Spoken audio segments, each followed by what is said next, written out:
தொகுதி பங்கீட்டை இறுதி செய்ய இபிஎஸ் 4 முறை டெல்லி சென்றதாக கூறியுள்ள அமைச்சர் ஐ பெரியசாமி, அதிமுக அலுவலகத்தில் என்டிஏ தொகுதி பங்கீடு ஒப்பந்தம் கையெழுத்தானது வெறும் கண் துடைப்பு என விமர்சித்துள்ளார். இதுகுறித்த கூடுதல் விவரங்களை எமது செய்தியாளர் மாணிக்கம் வழங்க கேட்கலாம். வணக்கம் மாணிக்கம், இதுகுறித்த கூடுதல் விவரங்களை சொல்லுங்க. திமுகவுடைய துணை பொதுச் செயலாளர்கள் ஒருவராக இருக்கக்கூடிய ஐ பெரியசாமி தற்பொழுது ஒரு அறிக்கை வெளியிட்டிருக்கிறார். அதில் அதிமுகவுடைய பொதுச் எடப்பாடி பழனிசாமியை கடுமையாக சாடியிருக்கிறார். குறிப்பாக அதிமுகவுடைய கூட்டணி அங்கம் வைக்கக்கூடிய கட்சிகளுக்கு நேற்றைய தினம் தொகுதி பங்கீடு செய்யப்பட்டு உடன்பாடு எட்டப்பட்டிருந்தது.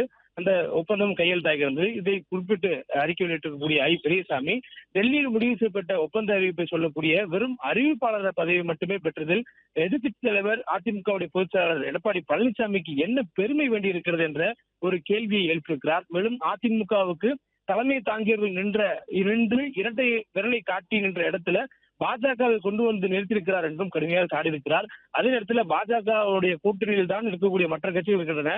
அதிமுக கூட்டணியில் எந்த கட்சிகளும் இல்லை. பாஜகவோடு இணைந்திருப்பதனால் பெரிய அளவிலான கூட்டணி அமைத்து விட்டதாக சொல்லக்கூடிய நிலையில் அவர் கடந்த ஓராண்டுகளாக கூட்டணிக்காக வலைவிரித்தும் யாரும் வரவில்லை என்று கடுமையாக சாடியிருக்கிறார்.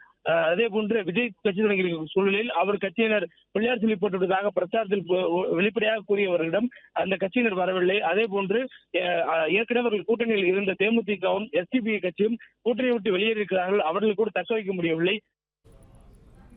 விவரங்களுக்கு நன்றி.